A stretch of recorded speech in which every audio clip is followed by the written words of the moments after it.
The Department of Archaeology, Classics and Egyptology is situated in a fantastic Georgian terrace facing out onto Abercrombie Square. But of course, during lockdown, most of us have been stuck at home, in bedrooms, spare rooms, cupboards, trying to deliver as best we can the experiences we'd normally provide to students in the classroom, the lecture theatre and the laboratory. Many of us are still teaching on campus for practical courses, and as it becomes easier, we'll be using more and more of our facilities again for the benefit of our students. Unlike most departments, we have our own dedicated research laboratories, and we use these in our teaching, and our students use them in their research. It's a fantastic opportunity to learn how we can use scientific methods to ask questions about the past. And it's really important that students across our department, in archaeology, classics, Egyptology, ancient history, have the opportunity to explore these avenues. It's one of the things that makes the University of Liverpool such a special place to study. As archaeologists, we're often interested in ancient technologies, and understanding these firsthand can be really important to our ability to interpret them. As part of your course at Liverpool, you'll have the opportunity to experience stonework, woodworking, bone and antler crafts in our Ancient Technologies Laboratory, but also out at an experimental centre we're developing at Ness Gardens. We have the opportunity to look at ceramics, metals and vitreous materials like glass and faience.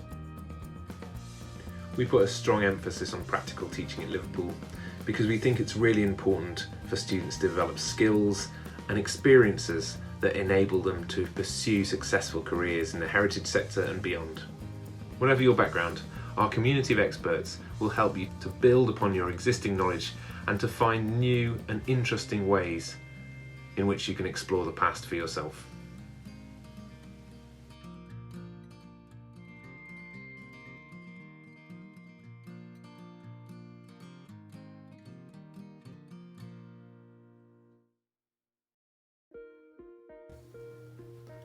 The University Botanical Gardens, situated in the small village of Ness on the Wirral Peninsula, are the site for the University of Liverpool's first experimental archaeology research and teaching hub.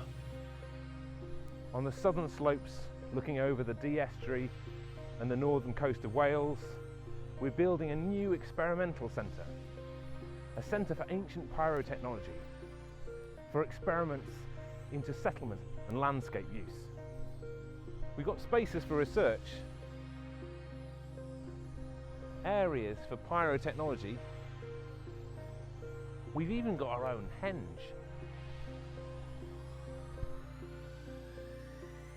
We're already hosting experiments into the early use of fire, but we want to be able to expand our capability.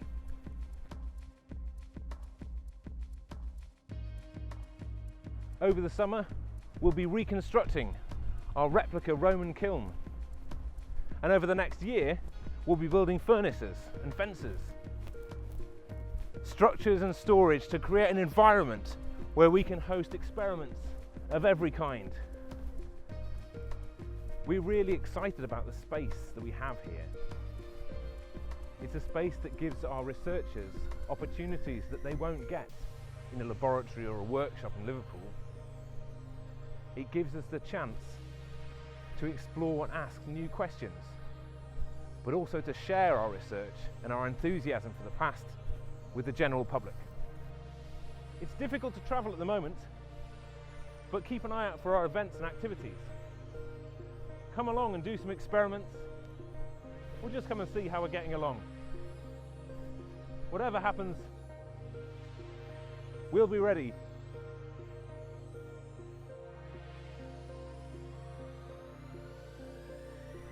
Welcome to Earth.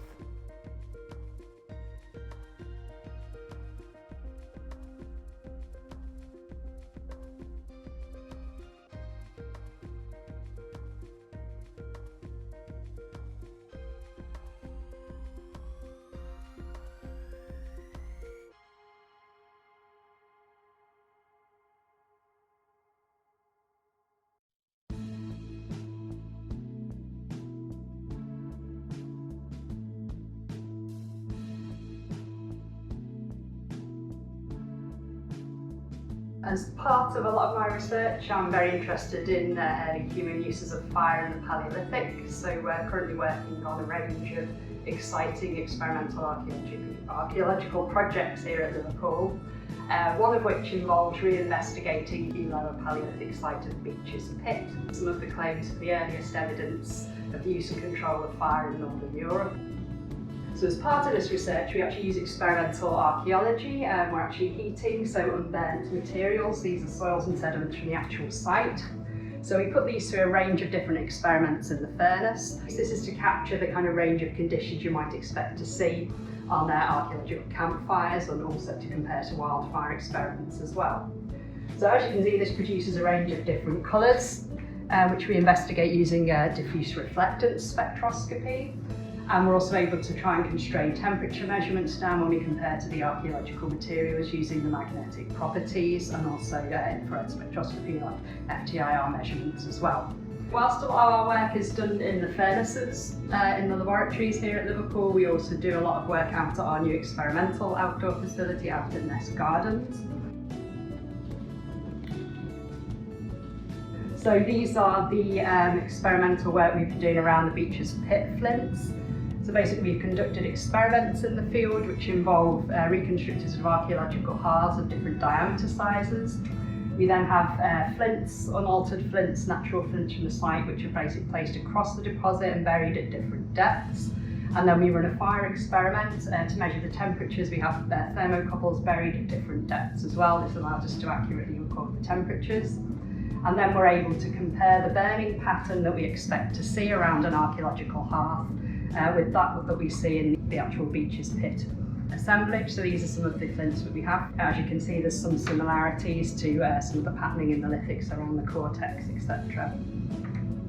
So also out at Nest Gardens, we have a number of projects which involve sort of Paleolithic and prehistoric fire use. So back in 2018, we conducted the first set of experiments in a project which is examining the combustion properties of fuel. This was in relation to heat and light and different species of woods and fresh bone fires as well. And we had that work published last year. So we're going to now start to examine how the combustion properties may have been used inside and outside shelters and rock shelters.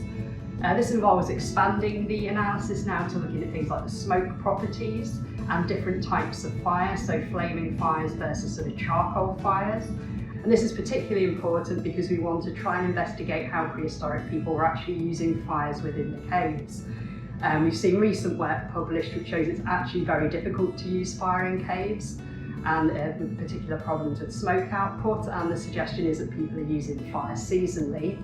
However, we want to see is if you just simply change the way that you use fire in the cave, does that reduce the smoke output and allow you to use the fire all year round? Another aspect of fuel use that we're investigating along with Sally Mara is whether there are aspects of selection of specific trees or species or sizes of wood. And this relates a lot to the experience of fire, how much heat is generated, how much light is generated, how long this keeps going. So we will be doing controlled experiments with a number of different species that we know are prehistorically important and significant, as well as controlling for different diameter sizes, so different sizes of branches, different logs, and whether we get significant changes when the logs are split compared to when we try to burn them from whole. So another aspect we might be able to explore in terms of fuel selection and whether species selection or wood sizes might be significant is when we start to talk about woodland management practices, because these are very specific to diameter sizes, and cycles of cutting have an impact on the density of wood and what kinds of fuel are available and burned more regularly.